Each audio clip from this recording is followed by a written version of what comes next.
السلام عليكم، أهلا بيكم في حلقة جديدة من سيكلول از سيرفيس. والنهارده احنا في حلقة جديدة من النتورك سكيورتي وورد. الحلقة دي هنتكلم عن حاجة مهمة جدا في عالم الشبكات، وهي الاي بي سيك في بي ان. هنفك الدنيا كده شوية ونشوف يعني ايه اي بي سيك، بيشتغل ازاي، وليه اصلا الشركات والكلاود بلاتفورمز تعتمد عليها اعتماد شبه كلي. الاي بي سيك ببساطه هو مش بروتوكول واحد بس، هو يعتبر فريم ورك او مجموعه بروتوكولات شغاله مع بعض. هدفها انها تعمل تانلز سكيور فوق الانترنت اللي هو المفروض يعتبر نوت سكيور، تمام، عشان ينقلوا بيانات ما بين سايت والتاني. يعني لو عندك شركه في كذا مكان جيوغرافي، تمام، وعايز والشركات دي او الفروع دي عايزه تتواصل مع بعض، او عندك سيرفرات على كلاود بلاتفورم زي اي دبليو اس او ايجر او جي سي بي، وعايز تعمل معاهم كونكشن. هنا بيجي دور الاي بي سيك في بي ان. طيب، الفكره الاساسيه بتاعت الاي بي سيك هي بتتوفر في اربع حاجات رئيسيه، وهي الكونفيدنشياليتي والانتجريتي والاوثنتسيتي، وممكن نزود معاها الريبلاي بروتكشن. طيب ايه الاربع حاجات دي؟ الكونفيدنشياليتي وهي سريه البيانات، هي من خلال التشفير او الانكريبشن، بحيث اتاكد ان الداتا بتاعتي محدش شافها او قراها في السنكه. والانتجريتي هي سلامة البيانات دي نفسها، يعني من الآخر محدش لعب في الداتا دي اللي أنا باعتها ووصلت سليمة من غير تغيير للديستنيشن اللي أنا عايزه، وده بيتم عن طريق الهاشنج. والاوثنتسيتي وهي إن الطرفين يثبتوا هوية بعض، وده بيتم يا إما عن طريق البري شير كي يا إما الديجيتال سيرتيفيكت. واخر حاجه ودي خاصيه من خواص الاي بي سيك تانل، وهي البروتكشن اجينست الريبلاي اتاكس. ريبلاي اتاكس دي انا بستخدم رسائل قديمه السندر باعتها اللي انا ابعتها تاني عشان امبرسونيت السندر ده، وايه وزي اسرق الايدنتيتي بتاعته. وبكده نقدر نعرف ان الاي بي سيك تانل هي مش مجرد تشفير بيانات بس، لا ده كمان بيتاكد ان الداتا اللي انا باعتها وصلت وما اتغيرش فيها حاجه، واللي بيتواصل معاك ده او بيبعت لك داتا هو فعلا الشخص اللي انت عايز تتكومينيكيت معاه، مش شخص بامبرسونيت الراجل اللي انت بتكومينيكيت معاه. ومفيش مجال طبعا لايه زي الريبلاي اتاك ان هو يبعت لك مسج انت اوريدي، يبعت مسج للريسيفر انت كنت اوريدي باعتها له عشان يمبرسونيتك او ينتحل شخصيتك. وعايز اديكوا كده مراجعه سريعه عن الكريپتوغرافي او الانكريبشن سريعا قبل ما ندخل على اللايت بورد ونفهم التفاصيل بتاعه الاي بي سيك نيجوشيشن. احنا عندنا نوعين اساسيين من الانكريبشن: سيمتريك انكريبشن وايسيمتريك. السيمتريك انكريبشن انا بستخدم نفس الكي، تمام، عشان اعمل انكريبشن وديكريبشن للداتا لما ببعتها ما بين السندر والريسيفر. سريعه، لكن عنده مشكله كبيره جدا، هي طريقه الاكستشينج بتاعه الكي. انا دلوقتي عندي شيرد كي، هو كي واحد بستخدمه في الانكريبشن والديكريبشن، تمام. لو عندي محسن ومحاسن عايزين يكلموا بعض، محسن ومحاسن دول هيكلموا بعض يوزنج الشيركي ازاي؟ هيبعتوا لبعض ازاي الا لو هم قاعدين جنب بعض؟ يا ستي خدي الشيرد كي ده ولا ايه، هكلمك بيه بعد كده لما اروح البيت، هانكريبت الداتا بيه وابعت لك داتا انكريبتد، ولما توصلك تبقى تعمل لها ديكريبشن. هل في طريقه تانية؟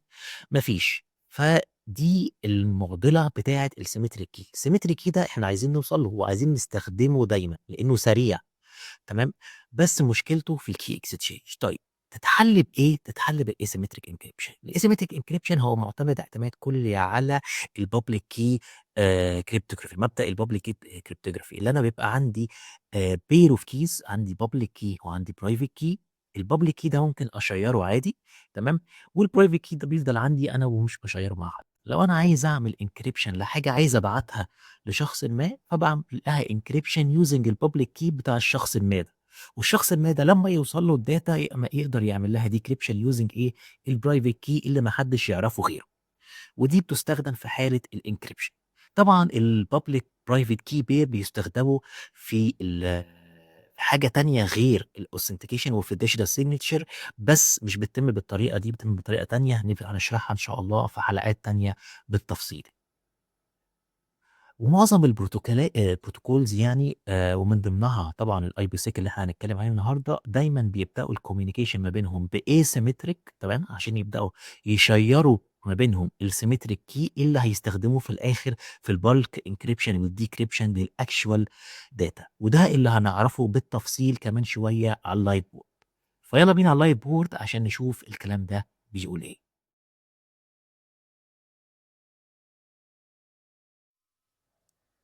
طيب خلّينا نفترض إن إحنا عندنا الاتنين دول في two sites مختلفين، محسن في site 1 ومحاسن هنا في site 2 تمام، وعندنا الperimeter firewalls دول اللي إيه، على كل site وعايزين نبني ما بينهم IPsec tunnel عشان يcommunicatوا ما بينهم وما بين بعض بطريقة secure. طيب أول step وهي الauthentication. محسن هيauthenticate نفسه لمحاسن using سواء certificate أو الBSK، فنفترض إن هي certificate فهيبعت لها الcertificate بتاعته وهي هتبعت له الcertificate بتاعتها، وهنا تتم أول عملية في الهاجل وهي الauthentication.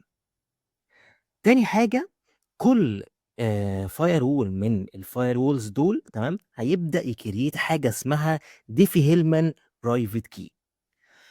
ومن الديفي هيلمان برايفت كي ده هيبداوا يجنريتوا الايه البابليك كي الكورسبوندنج للكي بير بتاع الاسيمتريك كريبتوجرافي. فمن البرايفت او الديفي هيلمان برايفت كي ده هيروح مجنريت ايه البابليك كي بتاعه، وهنا نفس الكلام هيجنريت البابليك كي بتاعه تمام.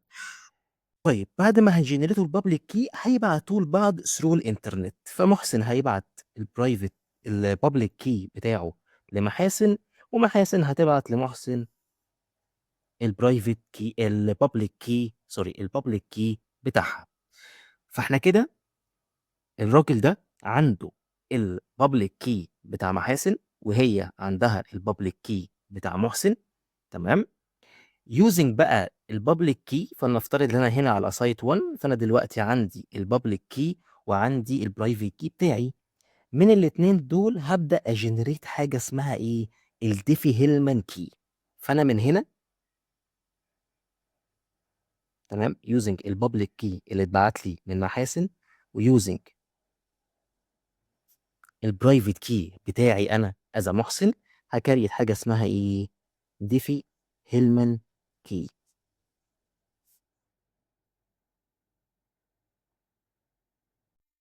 وخلي بالكم ان ديفي هيلمان كي اللي جنريتد ده هو نفسه في عند محاسن، لان محاسن هتستخدم البابليك كي بتاع محسن اللي اتبعت لها والبرايفت كي بتاعها عشان تجنريت نفس الديفي هيلمان كي. طيب الديفي هيلمان كي ده هيستخدموه في ايه؟ استخدام الديفي هيلمان كي ده هيبداوا يبعتوا لبعض الكي ماتيريال والاجريمنتس، الاجريمنتس اللي هي موجوده في الهاجل تمام. فانا هستخدم الديفي هيلمان كي ده في الناحيتين هو شيرد فيعتبر سيمتريك هنا تمام، عشان نبعت لبعض الايه الاجريمنتس اللي هنشتغل بيها قدام. فالاجريمنتس دي تمام، فلنفترض ان دي الاجريمنتس تمام، بعتناها using الايه الديفي هيلمان كي تمام. وانا كده التو بارتيز عرفوا ايه الاجريمنتس اللي هنشتغل بيها عشان نبني بيها فيز 1 تانل تمام، اللي هي الايك اس اي. باستخدام الاجريمنتس دي تمام هبدا اجنريت الايه السيمتريك كي اللي انا بدور عليه في الاخر.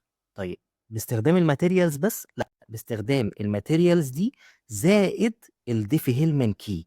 انا دلوقتي الاتنين معاهم الديفي هيلمان كي وعملت اكستشينج للماتيريالز يوزنج الديفي هيلمان كي اللي هو السيمتريك كي اللي معروف عند التو بارتيز عشان اعرف التو بارتيز ايه الاجريمنتس اللي هشتغل بيها تمام.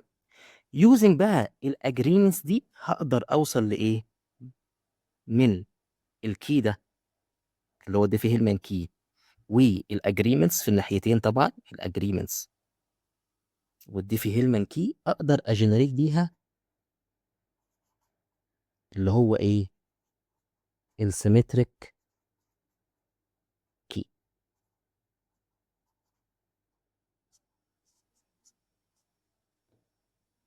تمام. كل واحد جنريت نفس السيمتريك كي يوزنج الديفي هيلمان كي والاكستشينجد ماتيريال. ومن هنا تبقى تكون تمت عملية بناء فيز 1 تانل اللي هي ايه؟ اللي هي الايك اس اي او الايك سكيورتي اسوسيشن. ايك سكيورتي اسوسيشن او نقول عليها فيز 1 تانل.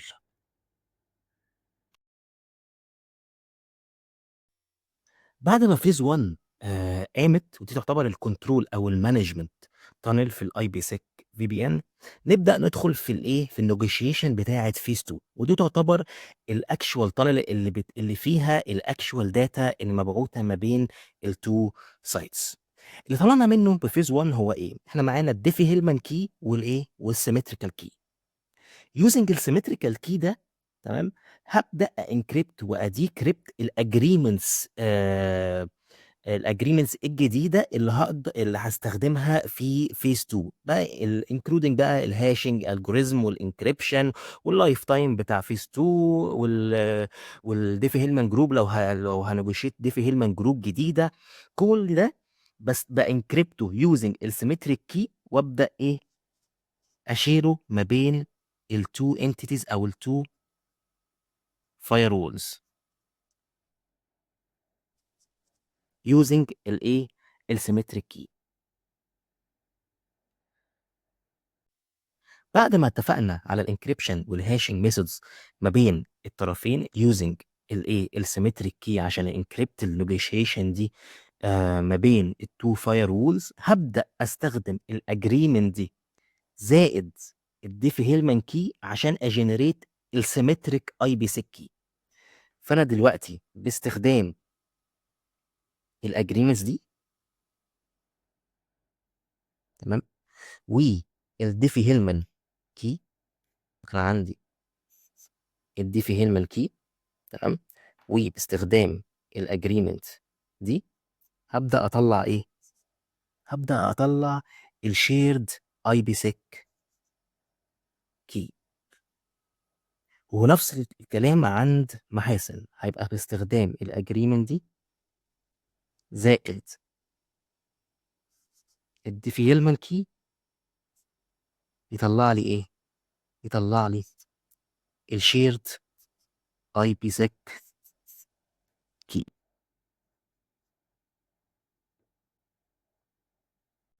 فلو نفترض ان محسن هنا عنده الفايل ده عايز يبعته لمحاسن، هيعمل له encryption using السيمتريك اي بي سيك كي ويبعته لمحاسن. محاسن هتعمل له decryption بنفس الاي بي سيك كي اللي هو الشيرد، وتجيب البلين تكست فايل وايه؟ وتقرا هو بعت لها ايه. وزي ما اتكريت في اخر فيز 1 الايك سكيورتي اسوسيشن، هنا برضو في الاخر بنكريت الاي بي سيك سكيورتي اسوسيشن، بس هنا بنكريت اتنين في كل اتجاه. فلنفترض يعني ان هي احنا بنتكلم هنا روت بيز، وكمان شويه هنفهم ايه الفرق في السكيورتي اسوسيشن الاي بي سيك سكيورتي اسوسيشن في حاله الروت بيز وفي حاله البوليسي بيز اي بي سيك في بي ان. فنفترض ان هنا روت بيز، فهيتكريت لك 1 بير، واحد في كل اتجاه. فانت هيبقى عندك هنا اي بي سيك اس اي في الاتجاه ده، تمام، وبرضه هيكريت اي بي سيك اس اي في الاتجاه المعاكس. خلونا نتكلم عن الفرق ما بين الروت بيزد والبوليسي بيزد اي بي سيك في بي ان. الاتنين بيتبنوا فوق فيز 1 تانل عادي جدا، مفيش اي فرق. فيز 1 ما فيهاش اي فرق ما بين الروت بيز والبوليسي بيز. الفرق الجوهري هو في فيز 2. خلينا نتكلم الاول على الروت بيز. الروت بيز هو شغال لكل prefix زي مثلًا هنفترض 192 186 00/24 ده بيتعمل له SA pair واحد رايح جاي بس، يعني لكل subnet هتلاقيها single pair واحد في الاتجاه الرايح، واحد في الاتجاه الراجع. بسيط وسهل في الconfiguration بس في الflexibility مش قد كده. طيب خلّينا نتكلم على الpolicy based، الpolicy based مختلف شوية. policy based هنا كل policy ليها الIPsec key بتاعها وليها الpair of security association بتاعها. يعني policy 1 هنا هتلاقيها مثلًا نفترض إن عندنا مثلًا الfirewall فيه 3 policies، فأنت أول policy هيبقى ليها أو الIPsec دي ليها 3 policies، فأنت أول policy هيبقى ليها pair of SA، تاني policy هيبقى ليها pair of SA، تالت policy هيبقى ليها pair of SA. وكل policy أو كل pair of SA ليه إيه؟ ليه الIPsec key بتاعه. IPsec key بتاعه IPsec key 3.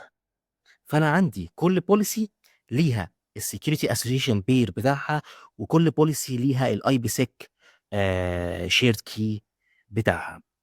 ودي معقدة شوية في الconfiguration بس بتدّيك security أكتر، تمام، وflexibility أكتر في الconfiguration وللcustomization بتاعتك as per الuse case بتاعتك.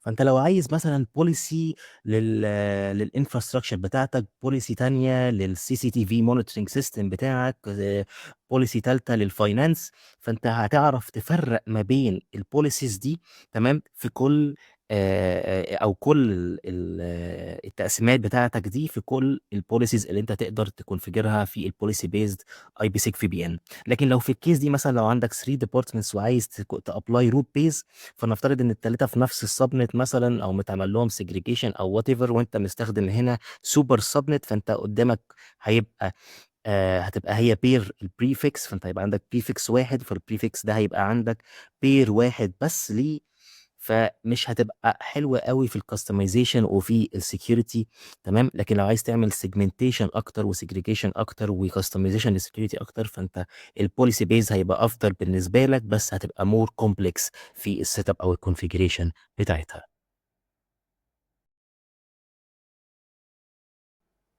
بس وبكده تكون خلصت حلقة النهارده من الNetwork Security World. اتكلمنا فيها عن الIPsec VPN وphase 1 وphase 2 negotiation والفرق ما بين الroot based والpolicy based وإيه التفاصيل بتاعتهم كده بشكل مفصل وبسيط. استنوني الأسبوع اللي جاي إن شاء الله في حلقة جديدة من SecLol as a Service. السلام عليكم.